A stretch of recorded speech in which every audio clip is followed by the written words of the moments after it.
Assalamualaikum warahmatullahi wabarakatuh. We are from Group 5 who would like to present about the urban poverty in today Ummah.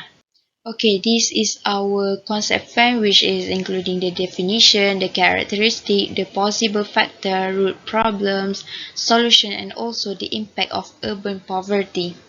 Okay, before we go further, I would like to explain a little about the definition and also the characteristic of urban poverty.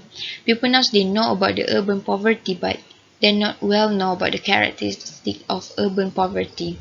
Okay, urban is a place that provide easy access for amenities, while poverty is a person's or community with lack in financial resource and also essentials, and it can be defined as a person or community with the minimum standard of living.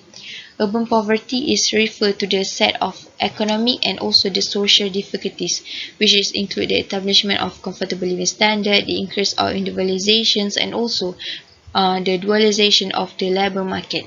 Mostly the average monthly income is less than 4,000 for B40 group, which is the targeted group for PPKB, Program Pemasmian Kemiskinan Bandar. Next, the basic infrastructure in informal settlements is insufficient. The majority of people live in the horrible conditions, often in overcrowded rooms and also the housing unit. This is result is high rate of infection and illness that show the fact that basic health services are either ineffective or too expensive for residents. Many urban poor must either rent basic shelter in existing slums, often at a ridiculous price, or look for a free space where they can build their own hut, but they usually find this space in the dangerous locations such as steep hillside, next to garbage dump, or between train tracks. In this area, they are considered illegal shelter and often at risk of infections or exposed to environment dangers such as landslide or flooding. Assalamualaikum warahmatullahi wabarakatuh. I am Nur Arifah binti Yaakob.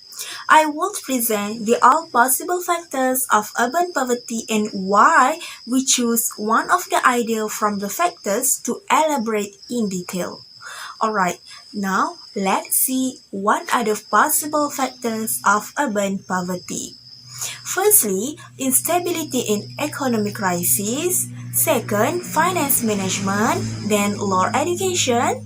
Fourth, lack of employment opportunities. And lastly, high cost of living.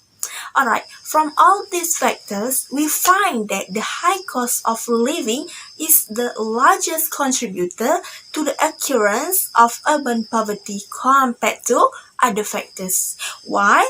Because of the high commitment. Perhaps it will cause them to be burdened with debts, especially for new employees and new couple. Alright, the other reason is growing number of households. Why is it happen? Because one of the reason is their inability in managing their family planning. Alright? Then economic inflation. Economic inflation occurs because of the value of the national currency depreciating.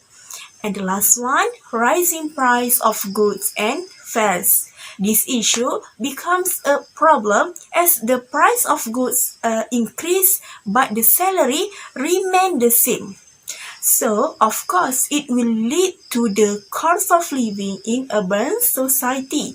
And this is why we state that the factor is a major contributor to the problem of urban poverty. Bismillahirrahmanirrahim. My name is Warati Shifa binti Ruhayat and I am the second presenter in this group in which I will explain how to find the root cause and confirming the right root cause of urban poverty. As we have mentioned in the previous slide, the biggest factor of urban poverty is because of the high cost of living. Therefore, we try to find what are the root problems that cause urban poverty to rise. To find the root cause of urban poverty, we use the method of 5 why, starting from the biggest factor of urban poverty, which is why is the cost of living high, and then we ask why repeatedly until we find the exact root cause of this problem. After discussing and applying the 5 why, we managed to find the root cause by asking why 11 times, and this proof we have we have found the right answer of the root problem. In the end, we find that the root problem of urban poverty is because the Ummah didn't follow the Quran and Sunnah.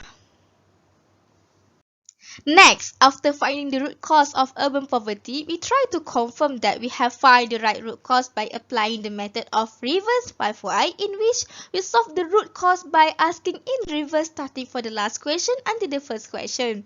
Finally, after reversing all the questions, we conclude that the real cause of urban poverty cannot come from the Ummah themselves but also from several parties too that involve causing this issue to arise. In this problem, the bank, the government and the retailer play a big part in causing urban poverty due to their authority and control to gain profit by creating that system and increase in tax and prices, causing the standard living of course become unexpectedly high. So, from this slide, we have confirmed the right root cause of urban poverty. That's all from me. Thank you, and I will pass this slide to the next presenter. My name is Nurul Shakira binti Nurhan.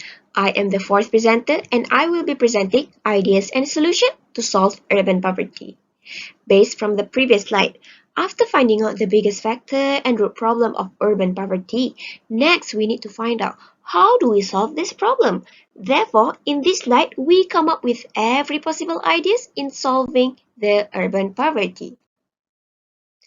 After brainstorming all the ideas, we conclude there are 4 major methods to help solve the urban poverty crisis. Each of these methods actually play a very important role in solving the urban poverty problems in today's Ummah.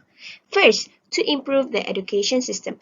By educating the community and the younger generation of society about the issue of urban poverty, it helps them to be more aware about this problem so that they will be more prepared in the future. Second is to optimize the government's authority. If the government can remove the debt system and reduce the tax price, this will dramatically reduce the population who are suffering from urban poverty. Third is to follow the ways of Quran and Sunnah. The Ummah will not easily fall into the trap of debt system and overspending because Quran has taught us to use our akal wisely. Lastly is to spread awareness among the society. This is important as the society needs constant reminder because they are one of the root cause why urban poverty happened. So if we always spread awareness on this issue, it will help them to be more alert and smart in managing their lifestyle. That's all from solving the urban poverty, and next I will pass the slide to my friend. Thank you very much to the previous presenter. Assalamualaikum. I am Ifah binti Ahmad Ilmi. Will now proceed to explain on the impacts of urban poverty. As has been discussed, urban poverty is a huge growing problem in the Ummah nowadays, and of course this problem certainly gives a lot of impacts, not only individually but also towards the society, organizations, and even our nation itself, Malaysia. But before going through this, we need to know that impacts don't necessarily mean it should all be negative, because there are also positive impacts that arise from this problem, and they should be seen in two views, which are short-term and long-term. Now, I will explain the short-term impacts of urban poverty in a positive view.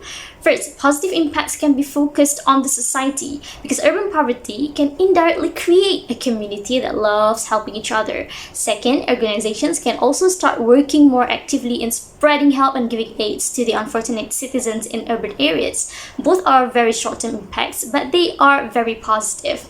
Now, what about the negative? Is there any? Of course there is. The first negative impact is an individual cannot afford everyday living expenses because they do not have income or money.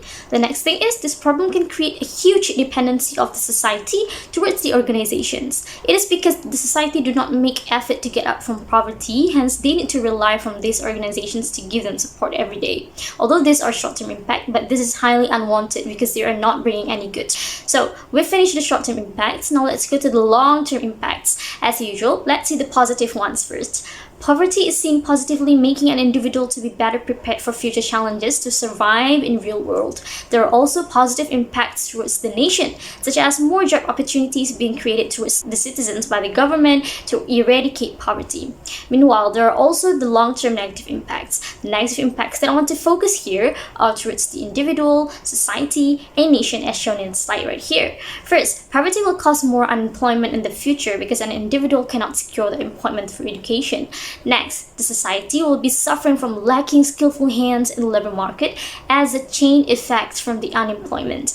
Lastly, there is a risk of the society's poor health and society being involved in a lot of crimes such as theft due to urban poverty, and because of this, the nation's image will be tainted in the future. So that's all from me, I guess. I hope these explanations can help us see what are the impacts of urban poverty in both positive and negative views, so that we can work together to create solutions that work for all of us to reduce the problem among the Ummah. That's it. Thank you very much. Assalamu alaikum.